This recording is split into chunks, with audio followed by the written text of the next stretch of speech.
Gravação iniciada, presidente. Boa tarde a todos. Vamos retomar a nossa sessão do dia 27 de janeiro de 2021, 14 horas, turno da tarde, turma 3401. Nós retomaremos a sessão a partir do item 76 da pauta. Companhia Americana Industrial de Ônibus, relatoria do Dr. Leonardo. Passo a palavra ao relator. Pois não, presidente. É um caso também que eu acho que dá para eu conseguir resumir, porque a controvérsia ela é bastante pontual. Aqui é uma manifestação de inconformidade contra um despacho decisório que controlou um pedido de ressarcimento e que fez incidir juros e multa de mora de débitos compensados numa declaração de compensação. Então, foi uma homologação parcial que fez incidir juros e multa de mora. Só que o contribuinte, ele se insurgiu contra a exigência, e é isso que vai se limitar a nossa cognição aqui, no seguinte sentido: foi decretada a falência em processo judicial. Vocês estão me vendo? Sim, perfeitamente. Vocês estão me vendo? Tá falhando um pouquinho, tá caindo uma tempestade aqui, vocês estão todos pretos para mim. Mas se vocês estão me ouvindo, eu vou prosseguir. Tá, a gravação eu estou fazendo, o Marco também, não tem problema. Tá, perfeito. E segundo o contribuinte, seria pacífico que, no caso de massa falida, não são devidas multas administrativas, em virtude do inciso 2 do artigo 23 do decreto 7661 de 45, combinado com o artigo 112 do Código Tributário Nacional. E também com a súmula 565 do Supremo Tribunal Federal, segundo a qual a multa fiscal moratória é uma multa de pena administrativa não se incluindo no crédito habilitado em falência. E ele também faz referência à jurisprudência desse conselho, e ele especifica um processo, né? Então, segundo o artigo 26 desse diploma, os juros das massas falidas devem ser contados até a data da quebra e não em um momento posterior. Então, se eu puder ir direto ao voto, presidente, Claro. eu conheço, né, do recurso, mas em que pese o inconformismo da recorrente, eu entendo que não assiste razão a ela, porque quando a gente lê o artigo 23 da Lei de Falências, né, aquela faz referência, aqui nós não temos aqui uma subsunção muito precisa, né, porque ao juiz de falência deve concorrer todos os credores do devedor comum, comerciais, civis, alegando ou provando seus direitos, e aqui os incisos, né, obrigações a título gratuito, prestações alimentícias, despesas dos credores individualmente fizerem para tomar parte da falência, penas pecuniárias.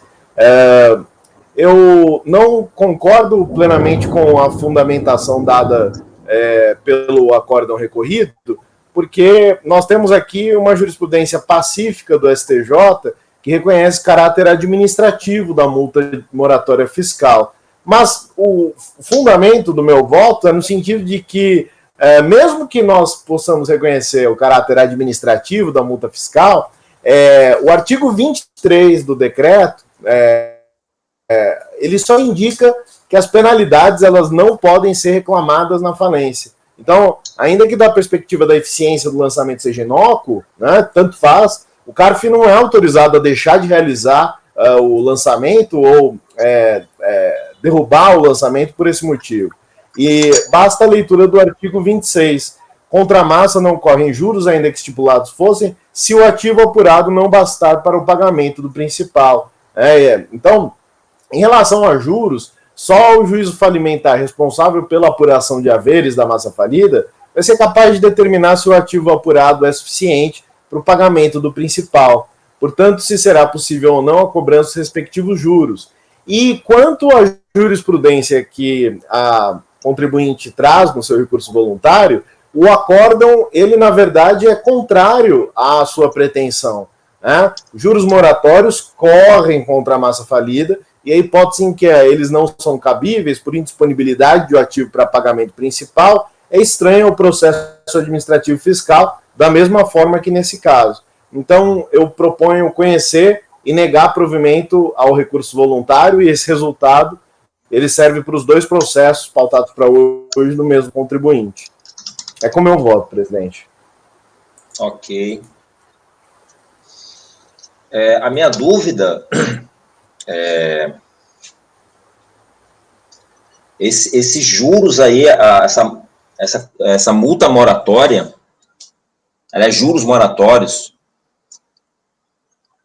que se fala na lei de falência, ela é de cunho administrativo, ela é cunho civil, não? Ué? O Léo... Ih, rapaz. Ele falou que tá uma tempestade lá, né? Putz. Vamos ver se ele volta. Ah, voltou.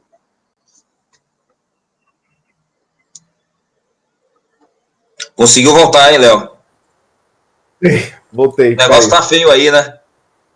Tá caindo uma tempestade, mas agora pelo menos eu tô vendo vocês.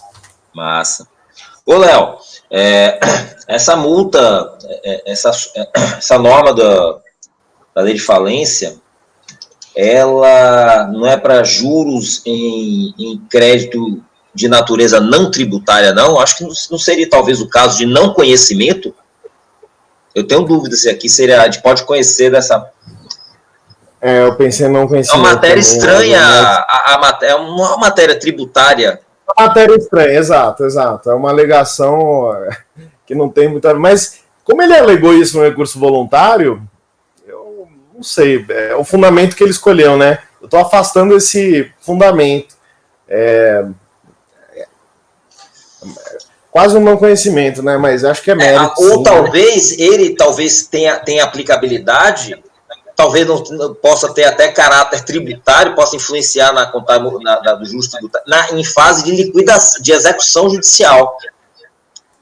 Caso o contribuinte, esses juros poderiam ser aplicados, ou essa limitação da lei de falências poderia valer no caso de uma execução judicial, onde já se estaria fora do processo administrativo. Você pensou nisso, nessa questão também? Que é outra coisa a gente vê, né? Porque parece muito estranho, né? A lei ela já especifica a contagem dos juros.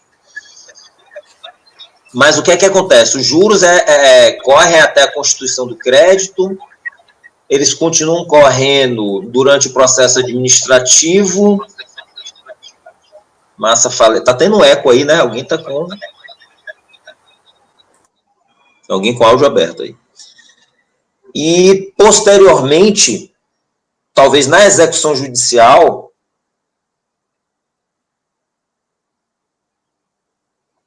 você vê que o artigo 23 fala sobre o juízo de falência, né? Ih, rapaz, a situação tá complicada, Léo.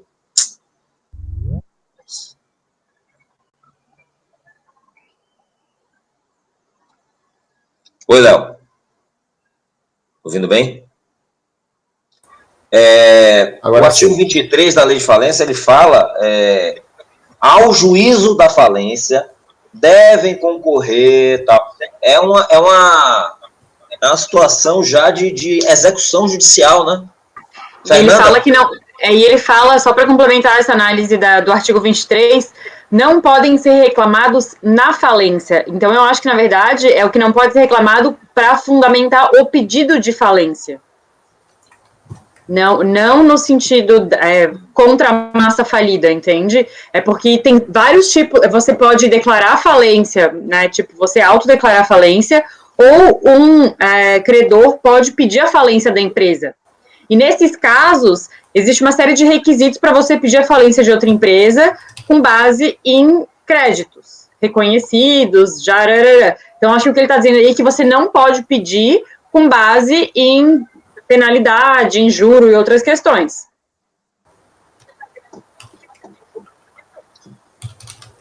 Leonardo, qual a sua opinião? Porque, assim, eu tenho minhas dúvidas, se é caso não conheço, mas o resultado prático de negar provimento, de não conhecer o mesmo. Então, se você quiser manter a negativa de provimento, cara, eu não vou apresentar divergência, não. Lázaro, eu acho, porque aqui, imagina que o contribuinte, ele recorre com base em um artigo que não tem nada a ver, né? E a gente afasta essa fundamentação. É conhecimento de mérito, né? Ah, tudo bem. Ok. Então vamos... De fato, ele flerta com matéria estranha ao processo mesmo. Você tem razão. É bem estranho isso aqui, mas como eu te falei, o resultado prático disso, o efeito, vai ser o mesmo. Claramente. Então, não acho que seja o caso a gente... Eu não vou abrir divergência, não. Se vocês acharem que é não conhecimento, eu também não me oponho, não, mas... Não, ok. Acordam os membros do colegiado por unanimidade de votos em negar provimento ao recurso. Esse resultado ele vale para os itens 76 e 77 da pauta. Próximo item, 78, Natos Equipamentos. Relatoria permanece com o conselheiro Leonardo. Passo a palavra. Pois não, presidente.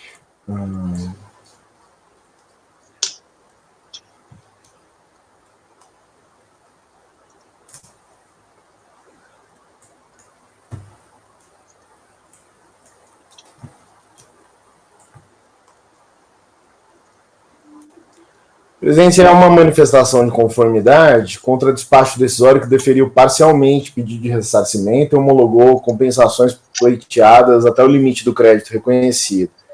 A contribuinte requereu saldo credor de IPI, artigo 11 da 9779, no valor de tanto, e de acordo com o despacho, o pedido foi parcialmente deferido com base na informação fiscal, número tal, tendo sido glosado o valor de tanto, reconhecido o direito creditório de tanto, conforme demonstrativo.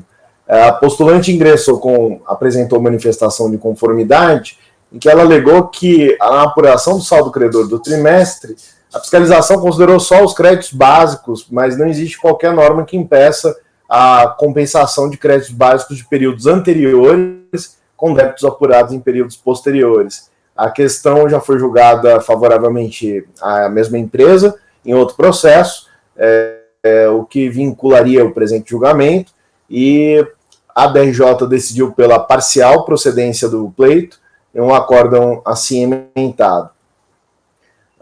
A recorrente apresentou recurso voluntário, em que ela sustenta que a razão assiste a ela, conforme se verifica os documentos, constata que saldo passível de utilização encerrado em 2005 é de R$ 723 mil. Do valor mencionado, há necessidade de se deduzir o valor de 444 mil, correspondente ao valor homologado, resultando num saldo de 278 mil. Desta forma, o valor de 437 mil, utilizado na PERDCOMP referente ao terceiro trimestre, subtraído do valor passível de utilização, aquele saldo de 278 mil, resulta no montante residual de 158 mil, que foi gerado no primeiro trimestre de 2006. O saldo foi utilizado somente em 2006, o que é comprovado pela documentação que é juntada pelo contribuinte. Então, em momento algum, a contribuinte diz que se valeu do saldo em duplicidade. E apresentou ainda uma petição em que apresenta resultado de 2 processos administrativos, julgados procedentes em sede de primeira instância, que corresponderiam à mesma questão de fundo desse processo, e também desistência parcial no que se refere ao débito de 37.300, é o relatório. Aí eu vou ao voto, presidente, conheço do recurso, mas a recorrente ela não demonstra que as decisões proferidas nos processos administrativos a que ela faz referência tenham qualquer pertinência fática com o presente, para que servissem de algum modo a interferir nos fundamentos da presente decisão. Os trechos transcritos na petição de folhas demonstram que a fiscalização não havia aproveitado o crédito de trimestres anteriores para a apuração dos tributos devidos nos trimestres em análise. Está claro, entretanto, da leitura do acórdão recorrido, que a razão da improcedência parcial se deu pelo fato de a recorrente ter pedido ressarcimento dos créditos em processos distintos. Então, a contribuinte alega que não foi considerado saldo credor no início do trimestre e que não existe norma que impeça a transferência do crédito de IPI de períodos anteriores. Em tese, ela tem razão, mas seria admissível a transferência de crédito de IPI existente em 2004, em 30/6, para o terceiro trimestre de 2005. Porém, a requerente está pretendendo utilizar 2 vezes o mesmo crédito de IPI. No saldo credor de 30/6 estão embutidos saldos credores acumulados durante o ano de 2004 e 2005. Esses saldos credores foram objeto de pedido de ressarcimento nos processos tais, tais e tais, que foram deferidos no limite do saldo credor existente, não havendo crédito disponível para ser transferido para o trimestre seguinte. Como esses créditos foram objeto de pedido de ressarcimento, os quais foram deferidos, têm de ser desconsiderados na apuração do saldo credor do terceiro trimestre de 2005, procedimento este que foi corretamente adotado pela fiscalização. Por outro lado, a recorrente tem razão quando alega que a duplicidade de débitos, ao excluir o saldo credor inicial do trimestre, porque foi objeto do pedido de ressarcimento, não se pode considerar os valores lançados a débito pela contribuinte em seu livro de apuração, relativos a estorno dos valores constantes do pedido de ressarcimento.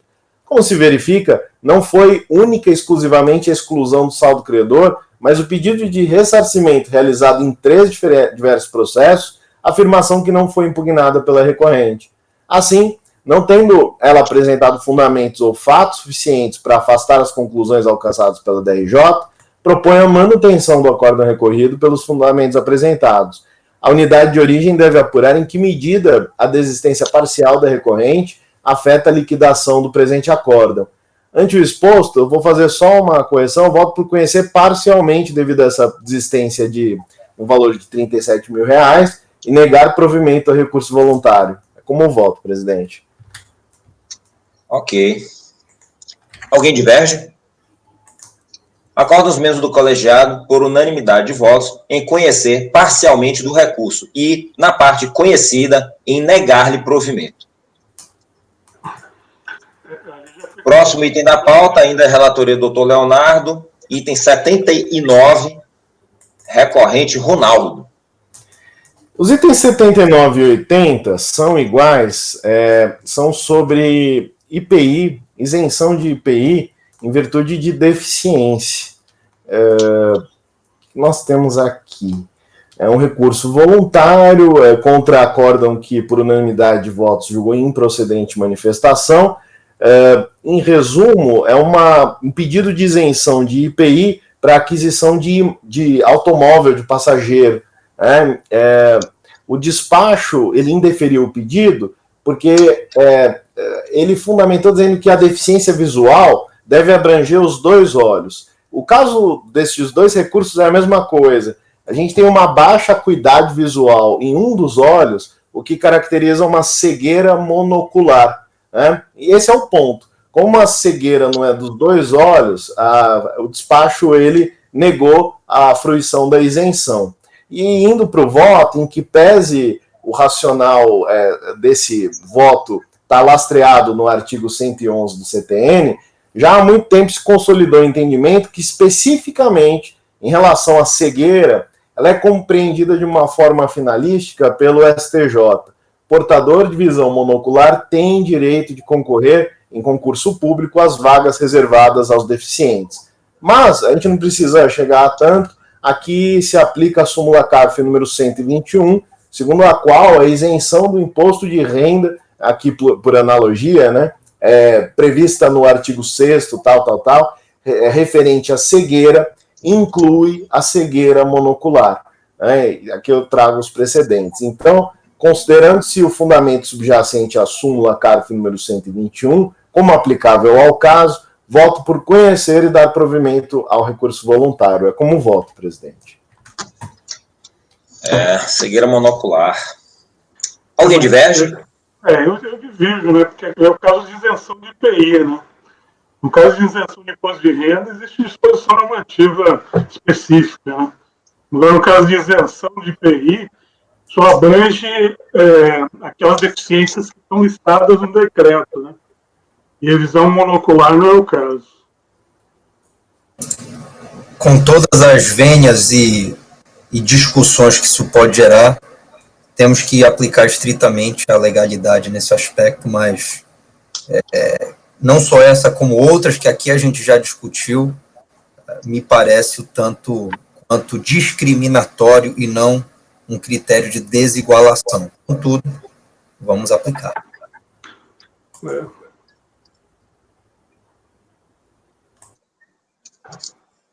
Mas eu acho que tem, você pesquisou, eu acho que tem decisão do STJ para isenção de IPI para aquisição de veículo também, caso de deficiência monocular. Agora eu vou pedir só um segundo aqui. Mas não é vinculante, não. Eu conheço aquela súmula. Repetitivo, presidente? Do STJ é repetitivo, seria isso? Não, repetitivo não sei. É só no caso de concurso público, tem a súmula do 377 do STJ. Né? É só para concurso, será que eu estou confundindo? Eu jurava que tinha para isenção de IPI também. Você tem decisões, mas não vinculantes, né? Sim, deixa eu só dar uma... confirmar meu entendimento aqui. Conselheiro Marcos, eu estou olhando aqui a lei do imposto de renda, a lei 7.713, e eu não encontrei cegueira monocular. Não, mas eu teria que procurar também, mas, se não me engano, tem uma disposição específica em relação ao imposto de renda. Eu tenho casos na família disso, mas realmente no caso de isenção de IPI está vinculado ao decreto. Aí eu acho que a gente pode fugir da legalidade. Porque a súmula do CARF, ela faz remissão expressamente ao inciso 14, né? E aqui não tem cegueira monocular.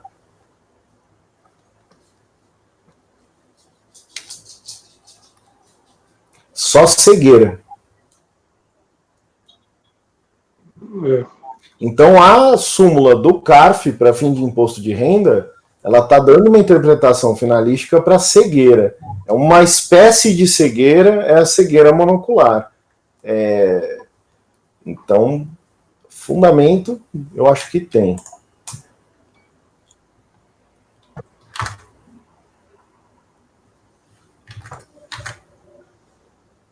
Porque senão não teria necessidade dessa súmula.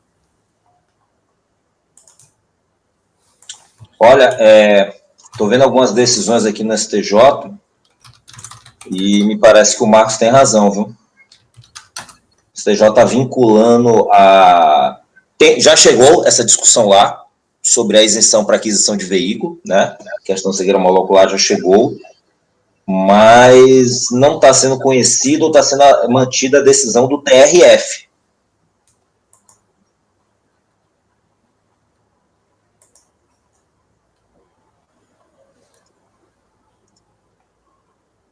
No CARF eu não achei nada.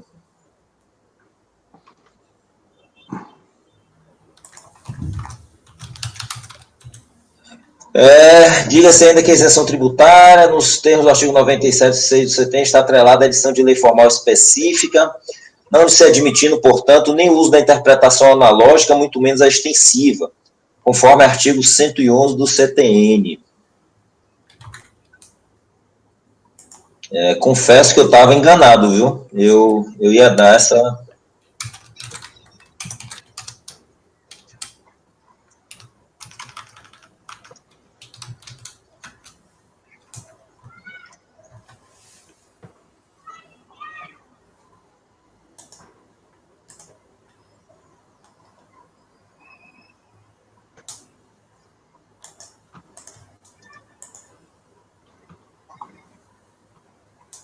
É STF, viu, Lázaro? STF julga direito à isenção de IPI na compra de carro para pessoas com visão monocular.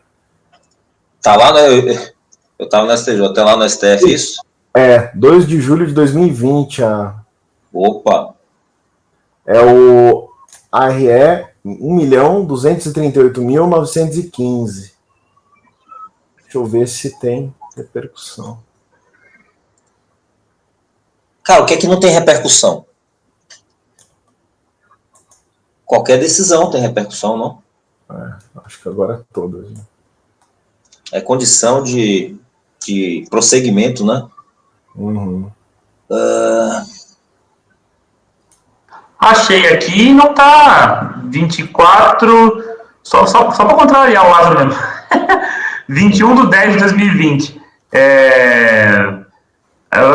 Direito tributário, isenção de IPI, aquisição de veículo por portador de deficiência visual, requisitos, questão infraconstitucional, ofensa reflexa, repercussão geral, ausência. Ele só ficou de analisar se tinha repercussão geral ou não, e parece que não. Isso. É o ARE 1238915. Não, se o STF julga, é porque teve repercussão geral. Mas se no caso acharam que não tinha, é o caso de negativa de segmento, né? Eu acho. Então, vamos voltar para o STJ, viu? Porque a Receita, a própria Receita reconhece a isentão no imposto de renda, né? No caso de cegueira, inclusive molecular. Agora, na isenção de IPI, não.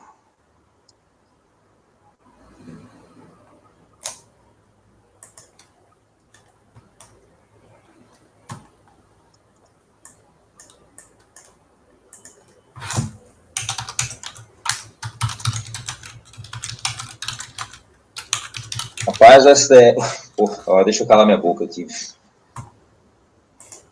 Ou dificuldade de ir para julgar, viu?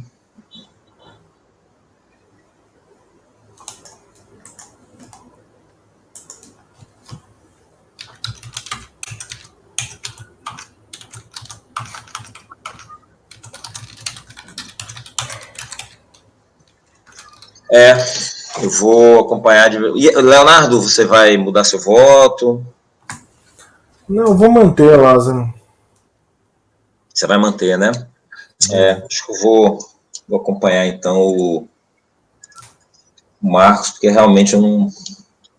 Todas as decisões que eu estou vendo aqui, Leonardo, elas se referem no STJ, sempre as que têm pedido de isenção para o IPI na questão de veículo, está sendo negado o segmento, não questionou o recurso, não questionou aquilo, não demonstrou pré-questionamento. Assim, requisito que está sendo negado com requisitos formais. Ninguém está adentrando no mérito, não consegui nenhuma decisão aqui adentrando no mérito. E as que tem são as do TRF, que estão negando, né? Tanto que está chegando recurso no STJ. No CAF, não sei se eu usei o argumento errado aqui, botei isenção, cegueira, monocular e IPI. Não apareceu nenhum registro. Cara, é complicado. Eu vou acompanhar a divergência do Marcos. Vamos abrir a votação, então, nesse caso, né? Já são 17h54. Luiz Felipe, como vota? Com a divergência. Oswaldo?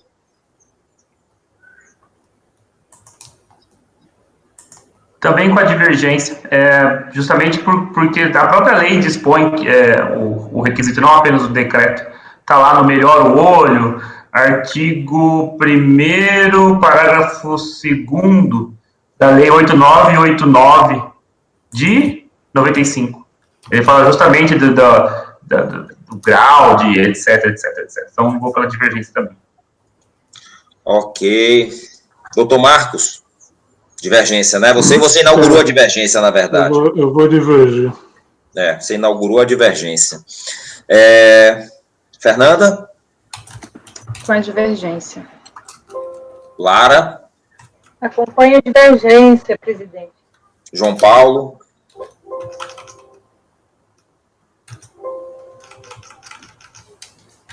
Também, presidente. Eu também acompanho a divergência. Qual artigo, Oswaldo, que você falou do 8989?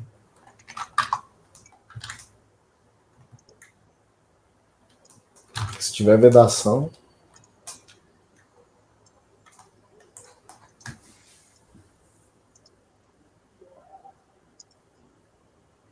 Artigo 1º, parágrafo 2º. Para a concessão do benefício previsto no artigo 1º, é considerada a pessoa portadora de deficiência visual aquela que apresenta acuidade visual igual ou menor do que 20/200 no melhor olho após a melhor correção ou campo de visão visual inferior ou a ocorrência simultânea de ambas as situações. Então, tem que ser realmente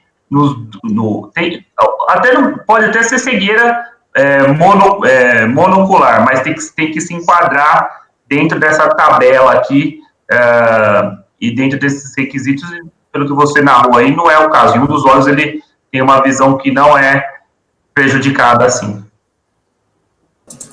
Porque, lendo aqui, ele dá os requisitos para entender o que é cegueira, né? Mas ele não condiciona dos dois olhos. Inclusive, ele fala que um tem que ser um melhor do que o outro, né? Que um pode ser melhor. Então, um olho pode enxergar, outro não, né? Um pode ter uma acuidade melhor, outro não. Será que... no melhor olho, né? No caso, ele é cego de um olho, e no outro olho ele tem a visão normal, ou que não chega naqueles parâmetros. Isso. Então não se enquadraria na deficiência. Realmente, eu vou mudar o meu voto para impedir também o voto vencedor, eu vou alterar para... Eu te agradeço. Tá pensando, eu já estava olhando para a cara de todo mundo aqui, quem vai ser o que é que eu vou botar para fazer voto vencedor? Que maravilha.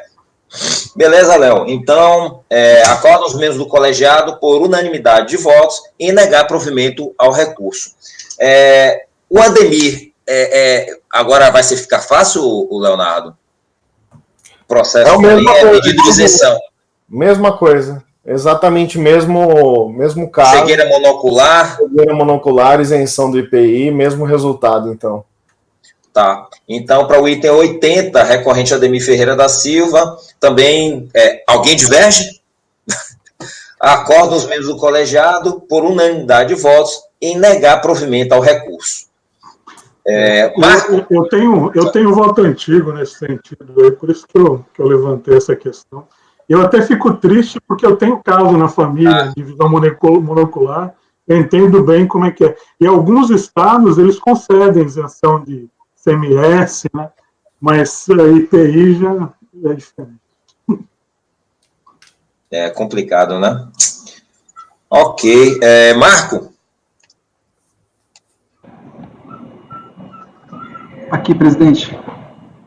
Podemos encerrar a gravação, né? Porque Ademir Ferreira, 80, o 81 foi retirado de pauta, pronto. Podemos encerrar a gravação, então.